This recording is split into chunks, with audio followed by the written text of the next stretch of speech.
Imagine two of the deadliest Akatsuki members. One, a silent genius whose eyes pierce through truth and illusion. The other, a brutal shark-like warrior with a blade that devours chakra. Now imagine them turning on each other. What would happen if Itachi Uchiha and Kisame Hoshigaki were forced into a fight to the death? This is the full imagined battle of Itachi versus Kisame. A clash of strategy versus strength, illusion versus brutality, Sharingan versus Samehada. It's a cold, storm-soaked night. Somewhere in a remote Akatsuki hideout, Itachi sits alone, watching the rain drip from the stone edges. Kisame walks in, blood on his shoulder, panting from a failed mission. He glares at Itachi, blaming him for abandoning him during the skirmish. A silent tension brews. "You always do what you want," Kisame growls. "But the Akatsuki isn't your personal mission." Itachi calmly turns his head, eyes glowing red. "And you think you understand my mission?" Suddenly the room shifts. A genjutsu? No. Kisame grips Samehada tighter. "You want to test me, Itachi? Let's finish this right here." Kisame moves first, exploding forward with raw force, swinging Samehada with monstrous strength that tears the floor apart, forcing Itachi to vanish in a puff of smoke. A clone. From behind, Itachi strikes with a swift fireball, Keitan, Gokakyu no Jutsu, lighting up the room in a burst of flame. But Kisame counters instantly, Suikoden no Jutsu, sending a giant water shark crashing through the fire, steam boiling all around them. The room floods with water as Kisame transforms the battlefield into his domain, grinning through jagged teeth. "You can't hide in my ocean, Itachi." As water swirls and visibility drops, Kisame creates a water prison dome, trapping Itachi inside the massive bubble. He thinks he has him. But then, silence. Kisame pauses. Something's wrong. His blade is gone. Suddenly the water turns blood red. Itachi is standing right behind him, untouched. "This is genjutsu." "You rely too much on brute force," Itachi whispers coldly. "But power without perception is just noise." Kisame roars, bursting the illusion with sheer chakra.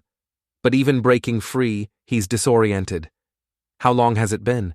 Seconds? Minutes?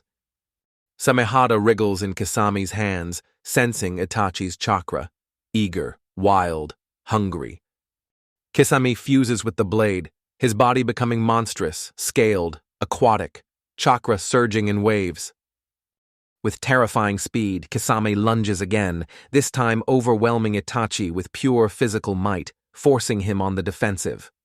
Each blow from Samehada rips away at Itachi's chakra reserves, draining his energy faster than he can counter. Itachi's Sharingan spins, faster, deeper. He's analyzing every move, every shift, every breath. But Kisame's relentless. 1 hit, 2 hits, blood. Itachi's knees drop for the first time. "Your genjutsu won't save you now," Kisame bellows, towering above him. Then, Itachi looks up. A single glance, and the world stops moving. Tsukuyomi activates, Kisame blinks, and suddenly he's suspended in a world of red and black. His arms are pinned, his body bound, Samehada nowhere in sight. Itachi stands in the void. For the next 72 hours, you will feel the pain of 1,000 blades. And with that, the torment begins. A genjutsu so intense it tears at Kisame's mind. His scream echoes through the void. When it breaks, only a second has passed in the real world. But Kisame falls, gasping, shaking, unable to rise. Itachi slowly walks forward. He lifts his hand, fire building, chakra burning, ready to end it. But then he pauses. Kisame, still breathing, looks up and laughs. "Guess you really are stronger," he spits, coughing up water. "You could have ended me long ago. Why didn't you?" Itachi narrows his eyes. "I don't fight for dominance. I fight for purpose, and you were never truly my enemy." Kisame's grin widens. "Tch, you always were too soft." Itachi turns, walking away as the water slowly drains from the battlefield, leaving scorched walls and shattered stone behind. Kisame lies still, not dead, but defeated, body broken, pride bruised. Yet strangely, his respect for Itachi grows. In that brutal, beautiful clash, they both saw each other, not just as weapons of Akatsuki, but as warriors shaped by pain, driven by their own twisted honor.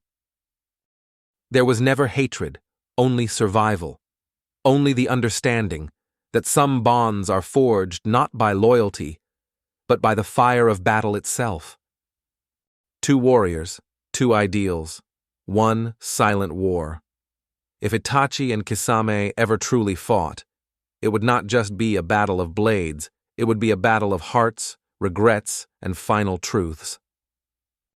And in that clash, only one would walk away standing, but both would understand each other completely.